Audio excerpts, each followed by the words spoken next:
Hello friends, welcome to the Cold War Prepper. This is Lee, and this is going to be the Prepper Pantry Haul for the week ending Saturday, August 19th, I believe, 2023. So we went to Sam's, Costco, HEB, which is our local grocery store, and we also went to Walmart, and just looking and seeing what we needed and filling things up. Working on a series of shorts, and I'm going to try to do one short a day here for a couple weeks on how to have meals that will not only feed you, but you can add things to them.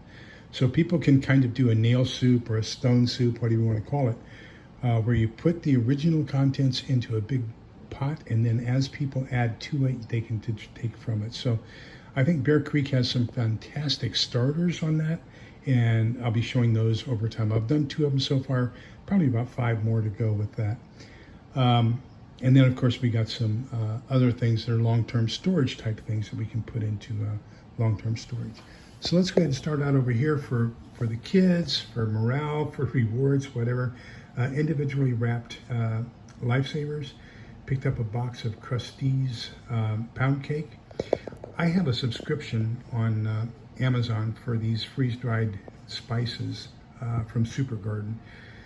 So I do a different spice each month for 6 months, and then it repeats. So last month, for example, you saw the garlic, and this month is dill. There's rosemary, thyme, sage, and parsley, I think are the 6. Picked up a can of sweet potatoes. It's something you definitely need to consider having in your prepper pantry because the food value for such a small can is just phenomenal. 2 cans of chili beans we can add to our Bear Creek chili base. Sliced tomatoes, which can go with almost anything that you're going to do as far as a soup. Sliced carrots are the same thing. Mixed vegetables, the same thing. Those 3 are, you can mix with almost any soup and really expand it. Picked up a can of cooked ham, a can of roast beef, some number 2 filters. Now, right now, my pour-over set is basically a camping set, and it uses the smaller number 2 filters because you're only going to do 1 pour-over per cup.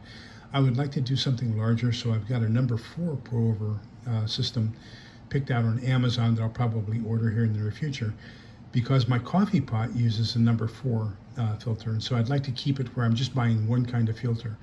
I've got the big professional percolator filters out in my garage from when I had my emergency response company. And then I've got number 4s for the coffee pot, and then I've got number 2s for the pour-over. I'd like to get that down to where I just have 1 or 2 types of filters instead of a whole bunch. 3 packages of Martha White, just add water or just add milk recipes. So we got the strawberry cheesecake muffin mix, the blueberry, and the banana nut muffin mix. 2 pounds of rice. We've got 2 different kinds of yeast. Got the instant yeast, the quick rise, and then the active dry. The reason I got the quick rise or the instant yeast is because there's a fantastic channel, No Knead Baking with Steve. I think that's the name of it. I'll put the name down below. He does a lot of no knead baking. So he uses the quick rise yeast, and then he proofs it for a really inordinate amount of time, like 8 to 24 hours, depending upon the loaf. And then 2 hours, well, 8 to 24 hours of rising, and then 2 hours of proofing. So he doesn't do any kneading, but it just lets it sit there for a very long time. We're going to try one of those recipes, especially in my new oven, my emergency oven. We'll see how that works. I try to alternate olive oil, vegetable oil, and coconut oil. And so this time we got the olive oil, a jar of it. The more expensive one is in a darker container, which is fantastic. You want to keep the light away from this. This is going to go into a closet in a room that's air conditioned, so as long as I keep it in a cool, dark place, I think it'll be okay for quite a while. We got the 5-in-1 Power OxiClean stain removers. This is fantastic as far as when you have something that is soiled. Rub it on the heavy stains. You don't need any more laundry detergent. Just throw it in the wash, and there's enough of the stain remover in there to where it does a normal load of laundry for that one item. So this is so you can do 1 item laundries or washes, let's call it that. 3 different kinds of pastas.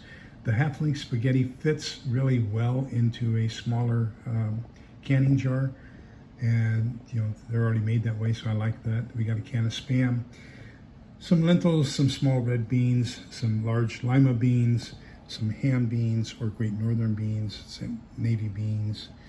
Picked up some antibacterial travel wipes, Salon Plus lidocaine patches for muscles and bones and everything else. We're probably going to be doing a lot of work, and it's going to tax some of our physical capabilities from previous, so you're going to need some relief, whether that be icy hot or Bengay or Salon Plus or something, but you're going to need something for your muscles and bones, because you're going to be doing things post-SHTF that you have not done in a long time, and your muscles are going to revolt against that. So you think now you're going to have to take care of yourself.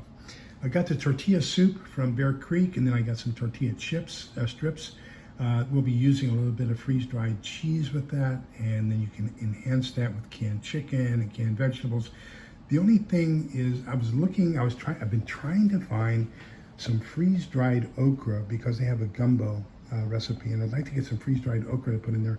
Cannot find any freeze-dried okra, but maybe sometime here shortly I will.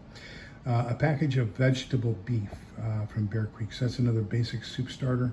A can of mixed vegetables, tomatoes, pasta, a can of roast beef like we showed here earlier. Those are all great things that you can add to it and enhance that and feed more than 8 people. Remember, these are set up to where they are family size, 8 servings. You're going to enhance those so you can start serving in neighborhood. And so that's where we are, and hope that this gives you some ideas on what you might want to do with your pantry. So please remember that we're all in this together, so we can come out the other side together. Please be kind, polite, and respectful to each other, because togetherness is the key. Bye-bye.